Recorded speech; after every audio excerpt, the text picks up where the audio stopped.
100 Rural Women a little bit about us, but our mission is really to create connections and inspire leadership. And we see a future where more rural women lead positive change for themselves, their families, their communities, and hopefully the world one day. We're committed to building leadership through networks, mentorship, education, and civic engagement. And we are nonprofit and nonpartisan, but our mission is really just to serve rural women and provide resources and education on certain topics. So this webinar series, we really want to lift up the work of rural women leaders, and that's what we're doing here. So I am just going to pass it off to Reve and Lori, and they will introduce our other speakers. Great. Thank you, Alexa, and thank everyone for being here today. We're really excited that so many people have chosen to join us for this webinar. Just to give you a little background on myself, my name is Lori Johnson. I work for WSB, which is a consulting firm in Minneapolis or Golden Valley, Minnesota. I have over 27 years of experience in the planning field. I worked for 24 years for the city of Blaine as their city planner, and then made the move to the private consulting business and joined WSB in 2021. And I will quickly let Reve introduce herself, and then I'll give a little bit more of an overview of why we're here. So go ahead, Reve. Perfect. Thanks, Lori. Hi, my name is Reve Needham. I am the Assistant City Planner for the city of Northfield, Minnesota. And I've been here for 2 years, and I recently graduated from the Humphrey School of Public Affairs with my Master's of Urban and Regional Planning. So Lori and I have been working together on the Minnesota American Planning Association Women in Planning Committee. We were able to connect with Teresa, so we were just really excited for this partnership. And I'll turn it back to Lori to explain a little bit more about us. Thanks, Reve. Yeah, as Reve noted, we are both co-chairs of the Women in Planning Committee with the Minnesota chapter of the American Planning Association. And just to give you an idea of what the APA is, the American Planning Association, it is a non-profit statewide organization that is a subchapter of the national organization. The Minnesota chapter has over 900 planning professionals, educators, local officials, and planning commissioners as members, and they are involved in planning related activities on behalf of state or regional agencies, local communities, counties, cities, towns. Some are professors or teachers, and some, like me, work in the private sector. And then the Women in Planning Committee is a committee within the Minnesota chapter of the APA.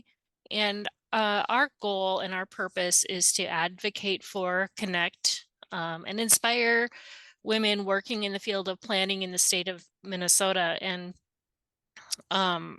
we are dedicated to helping each other through networking events, education, mentorship, leadership, and advocacy.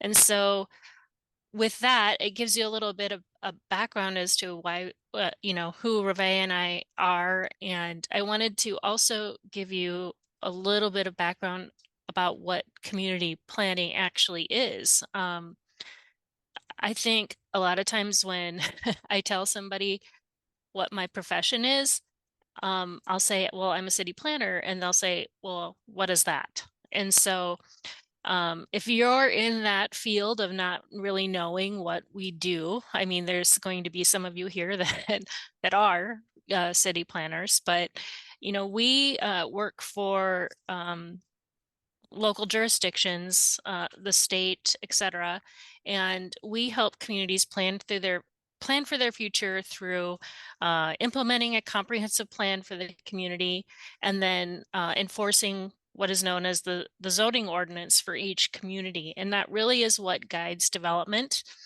in each community. And we will process land use applications. We will help people with things as small as building a garage in their backyard, or we will do something as large as doing a comprehensive plan for the city. And engaging the community in what their city is going to look like physically, um, and socially in the next 20 years. So if anybody has any questions about what planning is, please let me know. But beyond that, we can go ahead and get started. I think Reve is going to ask some questions of our panel, and go ahead, Reve. Perfect. Thanks, Lori. And if you have any questions throughout the webinar, please feel free to post that in the chat, and we'll get to that in a little bit. So I'll just start off. Thank you, Alexa, for posting our speaker bios. So going beyond that, I'll ask our speakers to introduce themselves, their backgrounds, and how they got to where they are today, and maybe what advice or mentorship did you receive along the way that you would offer to your previous self, or maybe to future people. So I'll start with Rita. Thanks, Reve, and thanks for having me, 100 Rural Women. It's a great organization. I appreciate being asked to talk about planning, which is something I love. I'm a retired planner. I was a certified planner. AICP is the American Institute of Certified Planners, and that's sort of the high benchmark for planners across the state.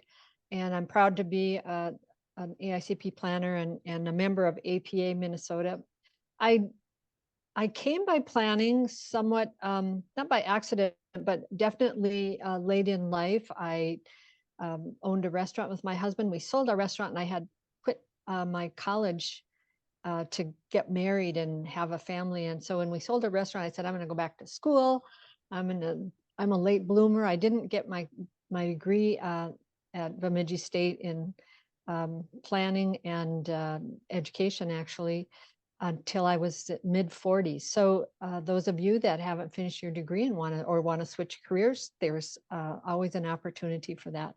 But my background in planning started with my first job as assistant planner for the city of Bemidji, which is where I live. I also worked for the Regional Development Commission, Headwaters Regional Development Commission, as a planning specialist. Then I went back to the city as a community development director. And then I took a leap of faith, and I took a job as a tribal planner with Leech Lake Band of Ojibwe.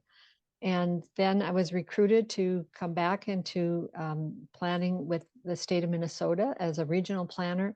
And I finished my career as the regional director for the Department of Natural Resources in Northwest Minnesota, which is a 23 county area of natural resource management. So starting off, as an assistant planner and ending as a regional director for the state of Minnesota was a really fun and interesting career for me. And the lesson in that, I think, is that planning can take you in many different directions, and you just need to have the desire to take a leap of faith and do something different. What's interesting is that my husband and I owned a restaurant, and hospitality had been a part of my background. And I find that hospitality skill set really blends well with public service and being a planner and knowing how to do, service, because as Lori mentioned, you're talking to folks and trying to help them in some way. And that's kind of a bit about hospitality industry too. So if I was going to say, what mentorship advice would I give to others? I would say, believe in yourself and be brave and take chances.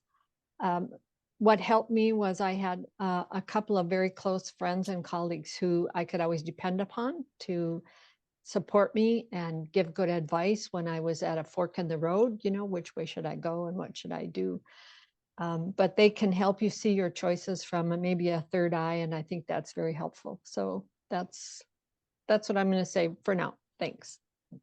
Awesome. Yeah, that's great advice. I've definitely benefited from the mentorship of folks in the field, asking for career advice all the time. So that's awesome to give back to others. We'll turn next to Megan. Yeah, hi, I'm Megan Boak. I have spent my entire career thus far working for southern Minnesota cities.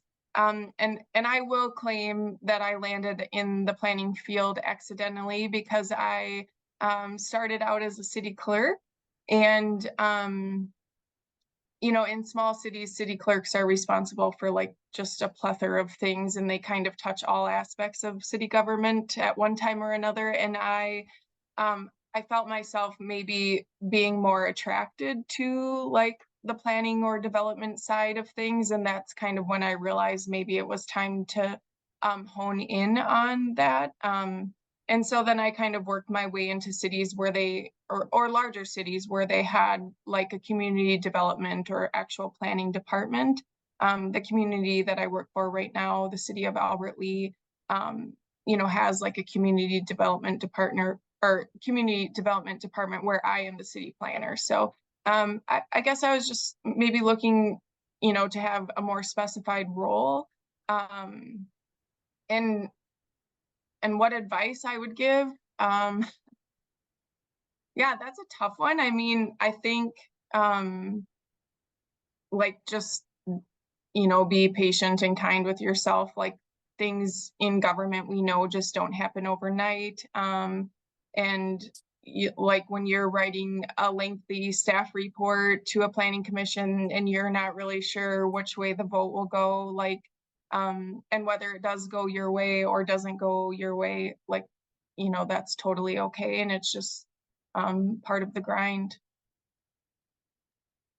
Yeah, that's great advice. Not to take things too personally. It can be a tricky balance between serving the city or municipality that you're working for, as well as yeah, maybe the higher up administration in city government or the elected officials. Those don't always agree, and sometimes planners get caught in between with all of that. Thanks, Megan. We'll turn next to Sydney. Hi, everyone. I just want to say thanks for having me here today, and thanks for everyone being here today as well. So I work for the city of Owatonna. I'm the planning specialist there. I am a recent graduate from the U of M. I just received my Bachelor's of Science in Urban Studies. In this program, I tailored my courses to city planning. It's a pretty broad program, but I focused on city planning. I really became interested in learning how cities are developed and how communities can help shape their city, the city in which they live in.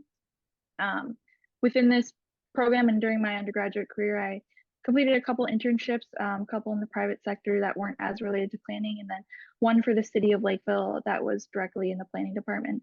And that's where I really learned that's where I wanted to have my career go, is in city planning and community development.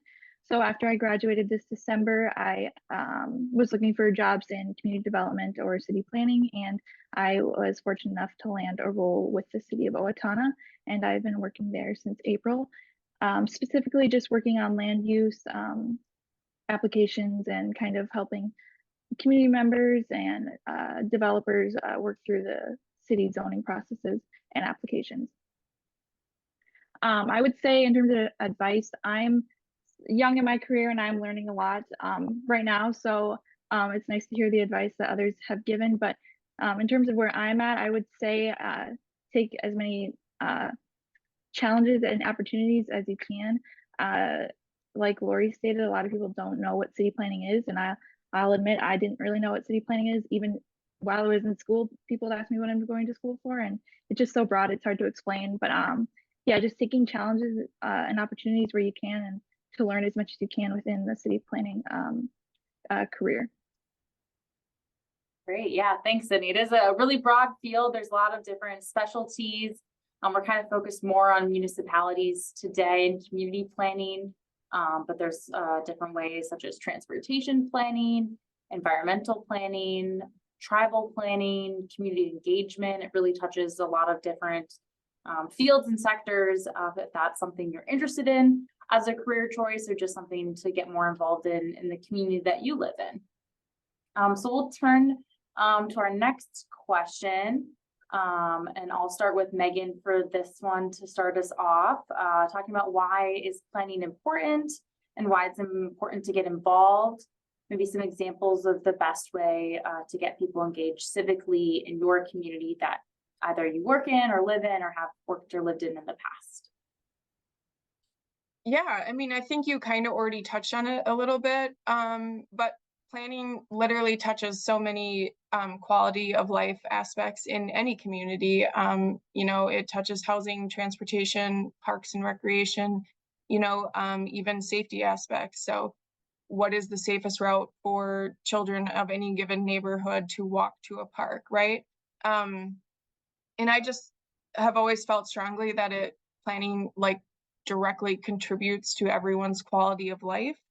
Um, um, and I think it's really important to know where people in your, you know, people are living, working, and recreating in your community.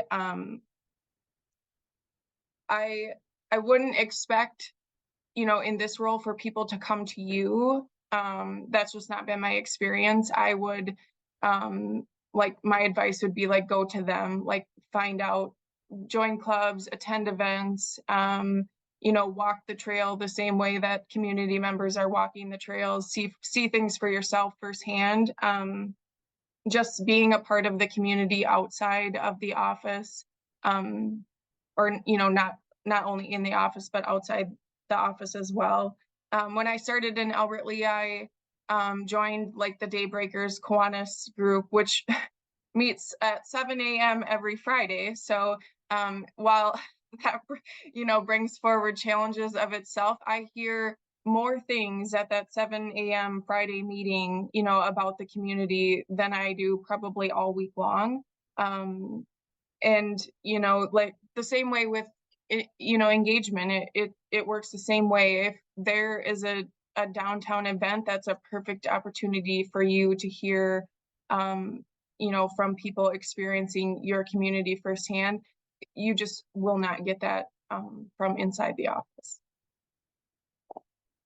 Yeah, that's great advice. Taking it to them. It's sometimes hard to get out of maybe city hall or your office if you're working from home. But yeah, it's definitely true that you're not gonna see as many people. I mean, you will occasionally get a few people walking up, but going to the different events is a really great place to learn more and to get more involved. I really like that. So we'll turn next to Sydney. Yeah, so I think planning is important for a lot of different reasons, but on a large scale, it allows communities to help decide what their city will look like, and then aspiring what it will be like in the future as well. It's important to get involved as a community member, just because planners, we need more than just demographics and data to decide what the future of a city might look like. I think that by just looking at the data, you won't get a whole view of what each community needs. So for instance, right now, the city of Owatonna, we're doing our first ever comprehensive plan. So it's been a really great start to my career to kind of see how to engage the community and get different community groups involved. I think that, like Megan said, you kind of have to meet people where they're at, because some people will never get involved if you don't try to help them out, and they might never know. For instance, some people don't have internet access, especially in greater Minnesota. They might not know how to find the resources on the internet, and as well as social media. So it's important to do in-person events and go to other events that are organized throughout the city. And then also, not every community member can make it to a meeting on 5:30 on a weekday. So holding events in different hours, and just getting the word out there via social media, or through mail, or any way to get people to see the events that are going on. So just, I would say, having various methods to involve people. And then for community members, email and phone is always open to the planning department, as well as coming into City Hall for any questions. Great. Yeah, you touched a little bit on a comprehensive plan that Owatonna is going through. Could you explain maybe a little bit for those that aren't familiar what that is? Yeah, sure. Right now, we're doing the first ever comprehensive plan for the city, which is a big deal for us. That's something that the city has lacked as a guiding document to help us decide, what does the community want to look like in terms of development, in terms of parks, trails, all sorts of different things. So basically, we're just engaging with the community with the help of a consulting firm on what the community wants wants the city to look like. So we're going to different community groups. There's a large Somali and Hispanic or Spanish-speaking communities in the city. So going to those groups that haven't always been involved and might need different access and help and resources in being involved, and then just hearing what they want the city to look like, hearing what other groups want the city to look like as a whole. And then that will be put into a guiding document that we'll use, and that will help guide our city code, our zoning code, as well as other future development challenges and opportunities that we have. Great. Yeah. Thanks, Sydney. It's really is a big document that really matters a lot. It's not just something that sits on the shelf, really impacts the day-to-day work of planners and communities in the metro region in Minnesota. Comp plans, as we usually shorten them to, are usually updated every 10 years. But for those outside of the Metropolitan Council area, it can sometimes go a little bit longer. But obviously, as we've seen, communities can change. So if it's been more than 10 years or 20 years since you've looked at this document, the people in your community might have changed, and what they want. Also, we've got different newer emerging trends or topics such as climate change, resiliency, that maybe just weren't discussed as much in the last time. So that's another avenue for engagement. So I'll turn finally to Rita, and maybe Rita can give a few more examples of how you can be involved in planning in your community. Thanks, Rive. I think Sydney and Megan both did a good job of explaining why planning is important, why it's important to get involved and how to get involved. But I'll say that for me, planning, when I think about planning, I think about if you look around your community and you like the way your parks look, you like the way your boulevards look, you love that there's a lot of tree cover, that there are accessible ways to get around, multimodal ways to get around, biking and walking. You appreciate that the business district is clean and inviting. You have a vibrant downtown. Those are, to me, always the result of good planning. And that's why planning is important. There are residential areas that are safe and kids like to play in the street, and it's a fun neighborhood to be in. So planning is important for a lot of those reasons. The other thing I would say about planning is most laws in our city are set in stone. The speed is set. You can't negotiate your way to a higher speed if you get a ticket.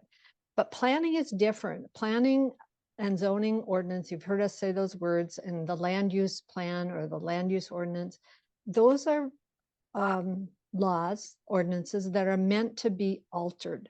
They're allowed to be altered. So I always think of it, if you try to drape a piece of paper over the landscape, it doesn't lay flat. And that's what planning does. It tries to accommodate the differences in geography. And so we have a variance process, a conditional use process, a planned unit development process. And so all of those are ways that individuals who aren't on the Planning Commission can get involved and help the Planning Commission make decisions by weighing in on those options at the public hearing, writing an email, or in some other way commenting on what that new development or that change in your community is going to involve. Is there going to be a roundabout here? A lot of people have opinions about roundabouts. And so that'll, those kind of hot button issues will often bring out a lot of people, but there are ways, just as a voice on a planning issue, that you can be involved. But beyond that, I think about what skills do you have?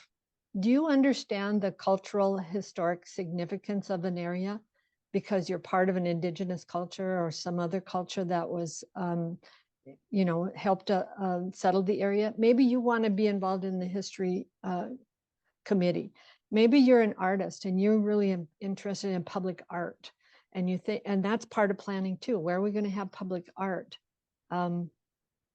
So, maybe you love to run marathons. You can volunteer at the marathon. So there's just a number of ways to get involved that don't even, maybe in your head, think about community planning. But when you put it all together, it does make up how your community looks, how your community acts together.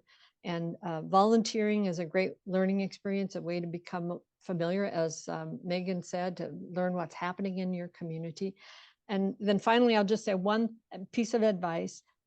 When I first went back to college, I was really not a very accomplished public speaker. And in fact, I shook when I had to speak in public. And so I did something that helped me. And I would advise everyone who feels like they can't be a public speaker or speak up at a community meeting, go to Toastmasters and learn public speaking the Toastmasters way, because it is absolutely 100% foolproof way to become a better public speaker. Thanks. Yeah, that's great advice. It can be nerve-wracking. I know sometimes you get a mailing talking about a land use application nearby you, and you're not really quite sure, or you're not sure how to speak at maybe a public meeting or a public hearing. I think just going to a few, you kind of get a better idea of how they're run, which is usually pretty similar every time. And then, yeah, you can always write in usually or call in advance of the meeting as opposed to speaking at the meeting if you're unable to attend, like Sydney mentioned. And it's also important too, I think a lot of times people will show up for planning issues when they're unhappy with something, but it is also just as important to show up when you are happy, to voice your support for that. Generally at public meetings, we tend to only hear from the naysayers in the crowd, and that can sometimes drown out maybe the silent majority who is in favor of maybe a new apartment building or a grocery store nearby. So that's really good advice. And just a reminder too, if you have questions, we'll get to that in a bit, but feel free to post them in the Zoom chat, and we will cover those after our final question. So I'll first turn to Sydney to ask what challenges do you see for planning in Greater Minnesota, and what inspires you about working in Greater Minnesota? So there are a lot of different challenges. Again, planning is broad, so depending on what type of planning you do, there's a lot of different challenges that can come with that. But specifically, I work on the land use side, so something that I've noticed is really just a lack of, resources, the budget, or staff to complete planning practices and studies that other larger cities have the opportunity to complete easier or more often. And so that gives greater insight to, what your city needs to for the future, and not having the budget or staff to do so is pretty difficult. That's one of the reasons why we're just completing the first comprehensive plan now. So unfortunately, we have a lot of outdated zoning ordinances and all that sort of stuff. So it's nice to finally get it updated after a while. On the other hand, with having a smaller staff, I've been able to really get involved in a lot of different things within planning, within community development, and then also just within local government. I don't think I would have been involved as much aspects of local government if I were to work for a larger city. So that's been really great, especially as a person who's young and just starting their career, to be exposed to a lot of different aspects. And then also with what comes with working for a small town is just getting really involved with the community and being able to meet a lot of people and form relationships that I don't think I would be able to form in a larger city. Definitely. I as someone working for the second smaller town, I can definitely see you kind of roll up your sleeves and get involved in a little bit of everything. Kind of heard the phrase that, planners are kind of just the go-to if you don't know an answer to a question. Maybe it's not related to planning, but the planners might be able to help you, kind of that go-to resource. I'll turn to Rita next. Thanks. So what challenges do we see for planning in Greater Minnesota? Part of my background includes the fact that I was an elected official. I was on city council in Bemidji, and I was a mayor for 8 years. And I think that helping raise the level of planning expertise is important for elected officials, because unfortunately, elected officials don't always understand and appreciate the value of planning, because they're often focused, we're focused on the moment. We're focused right now on the pothole, and we're forgetting to look up and see where's the street going. And so planning likes to look out, as we've talked about with comprehensive planning, out, 30 years. If we're going to vacate a street and say that no one, take the street away, how will that affect the traffic pattern in the future? And so I think, helping elected officials understand the importance and value of planning in small communities is one of the challenges that we have. Because it's ultimately, I always think of government, businesses, capital, they're focused on the profit motive and making widgets. In government, we're focused on service. How are we serving our community? How are we creating the best community where people want to live, raise a family, work, recreate, visit, all of those things? And so I think it's important that, we have a really solid foundation of planning, even in small communities. And so what inspires me about working in Greater Minnesota? For me, I think small communities have an ethic that is just really a great model. And that is how we all rise up and help one another. It's sort of the barn raising method of getting stuff done in a community. We have a cleanup day and everybody shows up with the shovel and the rake. Someone has a challenge with a house burns down, they throw a potluck supper for them and raise money. And that's a model I think that small towns have, that we can show how we conserve great recreational spaces and our natural resource areas, because honestly, rural areas are at the forefront of conservation and climate change. And preserving history, I think that's the other thing that we do well in small towns. We consider, should we tear that building down, or is it worth saving? Should that old church go, or should we renovate the old church, and that kind of thing. So I think for me, the passion I have for working in Greater Minnesota is that small towns really have a value for our state and our region, and they can be a model for other planning areas. Yeah, that's really great point, Rita, talking about how, the conservation and natural areas, especially like our parks system throughout Minnesota. A lot of people maybe go up north or go to a cabin or away for all these destination vacations. And I think we've seen, through COVID as well, how important it is to have those respite areas away from maybe more urbanized areas. And I think really seeing the value of Greater Minnesota too. That's only going to keep increasing over time for sure. We'll turn finally to Megan. Yeah, I wrote down a couple. I think, a large challenge for me has been, keeping up with the industry trends and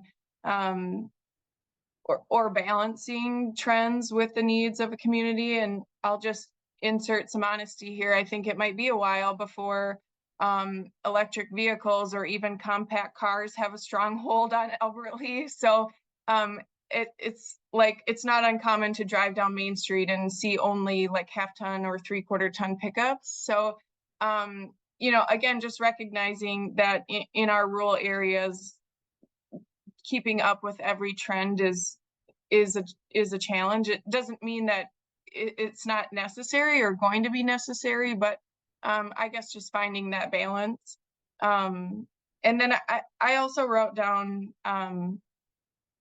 combating negative attitudes. I think you hear a lot, well, there's nothing to do, or there's no place to eat, or and I just disagree. I mean, like Rita even mentioned, public art, and I think communities in rural areas have been trying to tackle public art for quite some time now. So I mean, it's just like I said, I'm not sure how to describe it outside of it other than being a challenge, but you just have to be open to the idea that's out there, and it might be different, but it's not necessarily a truth. And then I think the next one was what inspires me, right? Okay. I just think there's significant opportunities in rural areas for change and growth, not just physical, but social too. I mean, if you took a poll and you asked the community members in the city of Albert Lea 10 years ago if they ever thought that they'd be adopting a climate action plan in the year 2020, I mean, I'm guessing a large majority of that poll would say no.